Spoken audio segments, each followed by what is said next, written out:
வணக்கம். இன்றைய மாவட்ட செய்திகள். பொள்ளாச்சி கோவை சாலையில் வாகனங்கள் தடை செய்யப்பட்ட ஏர் ஹாரன் பயன்படுத்துவதால் ஒலி மாசு ஏற்படுகிறது. இதை தடுக்கும் வகையில் பொள்ளாச்சி ஆர்டிஓ நாகராஜன் தலைமையிலான குழுவினர் ஆட்சிப்பட்டி சாலையில் அதிரடி சோதனையில் ஈடுபட்டனர். வாகனங்களில் ஏர் ஹாரனை அகற்றி அபராதம் விதித்தனர். ஏர் ஹாரன் பயன்படுத்தினால் லைசன்ஸ் ரத்து செய்யப்படும் எனவும் ஆர்டிஓ எச்சரித்தார்.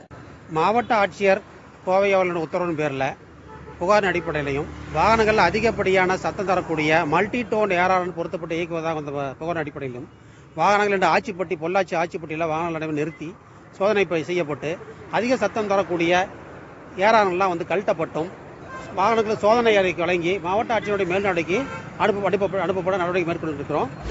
யூனியன் பேங்க் ஆஃப் இந்தியா 106வது ஆண்டு விழாவை முன்னிட்டு மதுரை ஃபெட்கராட் நிறுவனத்தில் பயிற்சி பெற்ற 106 பெண்களுக்கு இலவச தையல் மெஷின் வழங்கும் விழா மதுரை மாவட்ட ஊரக வளர்ச்சி மற்றும் ஊராட்சித்துறை அலுவலகத்தில் நடைபெற்றது. விழாவிற்கு யூனியன் பேங்க் ஆஃப் இந்தியா மண்டல மேலாளர் அபிஜித் தலைமை வகித்தார். சிறப்பு அழைப்பாளராக கலந்து கொண்ட கூடுதல் கலெக்டர் மோனிகா ராணா பயனாளிகளுக்கு விலையில்லா தையல் மெஷின்களை வழங்கினார்.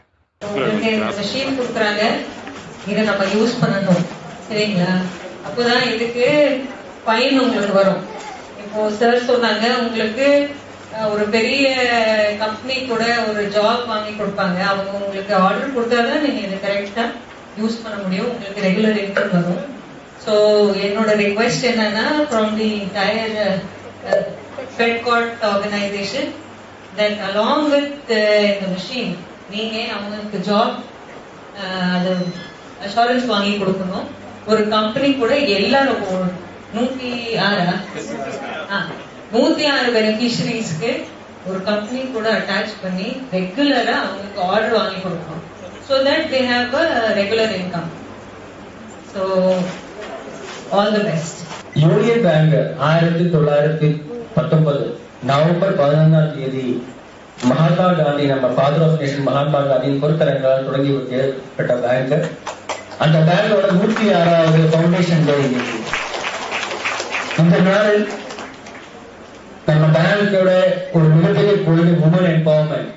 எங்க எம்டி மணிமேகலை மேடம் சீஸ்வம் தமிழ்நாடு, அவங்களுடைய ஒரு மிகப்பெரிய கொள்கை உமன் எம்பவர்மெண்ட். ஸோ அந்த ஒரு கொள்கையை நாங்கள் எடுத்து எங்களோட சகோதரிகளுக்காக வாழ்க்கையில அவங்களுக்கு சொந்த காலில் நின்று அவங்க வாழ்க்கையை முன்னுக்கு கொண்டு போகணும் எந்த ஒரு எண்ணத்துக்கு கூட சப்போர்ட் பண்ணணும். அந்த ஒரு விஷயத்துக்காக தான் நாங்கள் இந்த மாதிரி ஒரு முயற்சி எடுத்திருக்கிறோம். விழாவில் வங்கி முதுநிலை மேலாளர்கள் சம்பத்குமார், செல்வராணி, சார்லஸ் உட்பட ஃபெட்கராட் நிர்வாக இயக்குநர் சுப்பரா மற்றும் நிர்வாகிகள் கலந்து கொண்டனர்.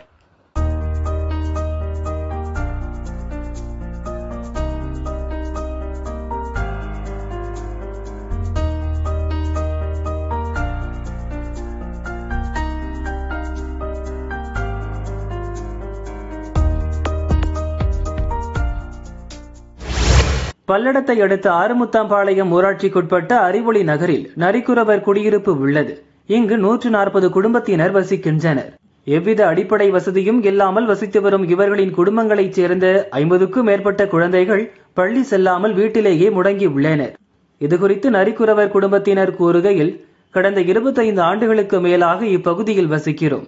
பல ஆண்டுகளாக கோரிக்கை வைத்தும் இதுவரை எங்களுக்கு பட்டா கிடைக்கவில்லை. 15 நாட்களுக்கு ஒருமுறை மட்டுமே வரும் குடிநீர் சுகாதாரமின்றி புழு பூச்சிகளுடன் சப்ளை செய்யப்படுகிறது. கழிப்பிடம் இங்கில்லை. திறந்த வெளியை பயன்படுத்தி வரும் அவலம் நீடிக்கிறது. குடியிருப்புகள் சேதமடைந்து மழை நீருடன் விஷ ஜந்துக்களும் வீட்டிற்குள் படையெடுக்கின்றன. நிறைந்து கிடக்கும் சாக்கடை கால்வாய், குவிந்து கிடக்கும் குப்பைகள் என கடும் துர்நாற்றம் வீசுகிறது.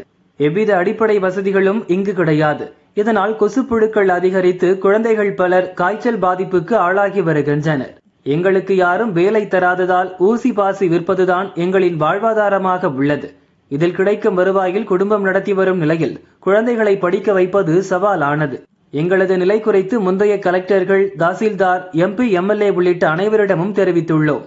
இன்று வரை எந்த பிரச்சனைக்கும் தீர்வு கிடைக்காமல் அத்திப்பட்டி கிராமம் போல் வாழ்ந்து வருகிறோம். இத்தனை ஆண்டுகளில் அடிப்படை வசதி கிடைக்கவில்லை. ஆனால் ஓட்டு போடும் உரிமை மட்டும் கிடைத்துள்ளது.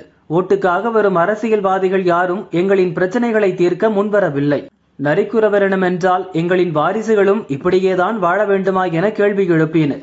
அனைவருக்குமான அரசுதான் விடியல் அரசு என அடிக்கடி கூறும் முதல்வர் ஸ்டாலின், நரிக்குறவர் குழந்தைகளின் கல்வி கண்களை திறந்துவிட வேண்டும். கேரள மாநிலம் கண்ணூரைச் சேர்ந்த 3 பேர் நேற்று காரில் ஊட்டிக்கு சுற்றுலா சென்றுவிட்டு இரவு 11 மணிக்கு கூடலூர் நெலாக்கோட்டை வழியாக கேரளாவிற்கு திரும்பினர். அப்போது நெலாக்கோட்டை 9வது மைல் பகுதியில் கார் வந்தபோது காரின் முன்பாக வந்த 2 யானைகள் காரை தாக்கியது. மேலும் தந்தங்களால் காரின் பின்பக்க கதவை குத்தியதில் கண்ணாடி உடைந்தது. அதில் காரின் பின்பகுதியில் அமர்ந்திருந்த ரிஷ்வானா, ஷெகதியா ஆகியோர் லேசான காயங்களுடன் உயிர் தப்பினர். ரிஷ்வானா மயக்கமடைந்தார். அப்பகுதி இளைஞர்கள் மற்றும் வனத்துறையினர் டிரைவர் ரகதார் ராய் உள்ளிட்ட 3வரையும் யானைகளிடமிருந்து மீட்டு கேரள மாநில மருத்துவமனைக்கு அனுப்பி வைத்தனர். அங்கு மருத்துவ பரிசோதனை செய்ததுடன் அதிர்ச்சியில் மயக்கமான ரிஷ்வானா சிகிச்சையில் உள்ளார். வனச்சரகர் ரவி மற்றும் வனக்குழுவினர் ஆய்வு மேற்கொண்டனர்.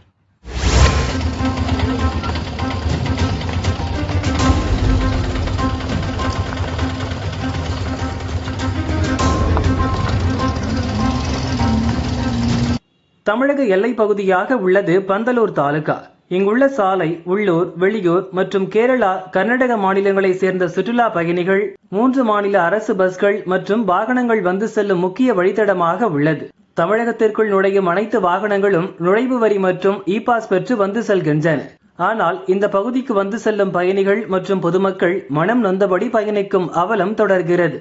பந்தலூர் பஜார் மற்றும் அதனை ஒட்டிய சாலைகள் பராமரிப்பின்றி குழிகளாக மாறி வாகனங்கள் செல்லவே முடியாத நிலை ஏற்பட்டது. நெடுஞ்சாலைத்துறை அதிகாரிகள் 5வது முறையாக பாறை துகள்கள் மற்றும் ஜல்லிக்கற்களை போட்டு பெயரளவிற்கு சீரமைப்பு பணி மேற்கொண்டனர்.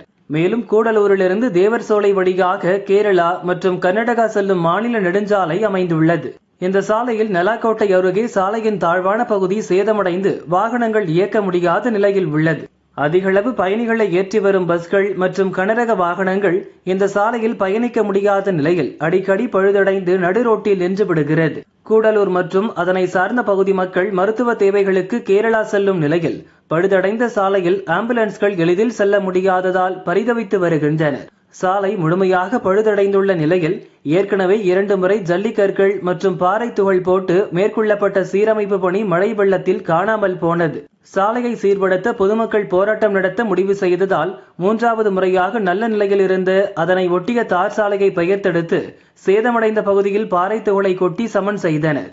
வெயிலில் துகள்கள் காய்ந்து தூச மண்டலமாக மாறுவதுடன் மழை பெய்தால் இதுவும் காணாமல் போகும் நிலை உள்ளது. இந்த பகுதியில் பழுதடைந்த சாலைகளை முழுமையாக சீரமைக்க நடவடிக்கை எடுக்காவிட்டால் வரும் 20ஆம் தேதி அனைத்து அரசியல் கட்சிகள் மற்றும் பொதுநல அமைப்புகளை ஒன்றிணைத்து நெடுஞ்சாலைத்துறைக்கு எதிராக போராட்டம் நடத்த முடிவு செய்யப்பட்டது. நெடுஞ்சாலைத்துறை அதிகாரிகள் கூறுகையில், கூடலூர் வட்டத்தில் சாலை உட்பட மேம்பாட்டு பணிகளை மேற்கொள்ள துறை சார்ந்த எந்த நிதியும் ஒதுக்குவதில்லை.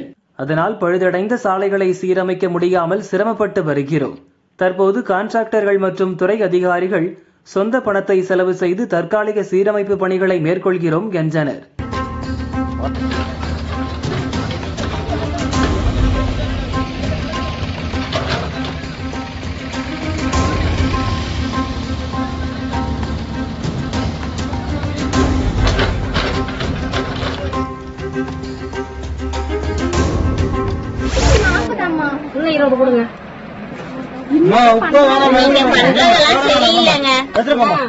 கள்ளக்குறிச்சி மாவட்டம் பழைய சிறுவாங்கூர் கிராமத்தில் ரேஷன் கடை உள்ளது. கடையின் விற்பனையாளர் பொருள் வாங்க வருவோரிடம் கட்டாயப்படுத்தி சில பொருட்களை விற்பனை செய்தார். இதனை கண்டித்து கிராம பெண்கள் விற்பனையாளரிடம் கடும் வாக்குவாதத்தில் ஈடுபட்டனர்.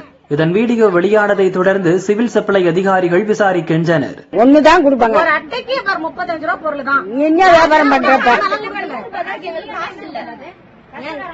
என்ன பண்ணுவாங்க? இப்ப எல்லாருக்குமே நீங்க 4 உப்பா கொடுத்தமிச்சிங்க. எல்லாருக்கும் ஒரு உப்பு தான் கொடுத்தமிச்சிங்க. எல்லாருக்கும் ஒரு உப்பு கிடையாது.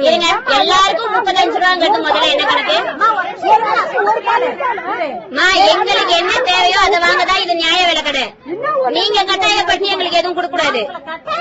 அப்புறம் இப்ப 35 ரூபாய் பொருள் எல்லாருக்குமே என்ன அர்த்தம்? ஒரு அட்டை மேல இவ்வளவு கணக்கு எந்த கவர்மெண்ட் ரூல்ஸ்லயும் கொடுக்கலங்க. 35 ரூபாய் பொருள் கட்டாயப்படுத்தி யாருக்கும் நீங்க கொடுக்க கூடாது.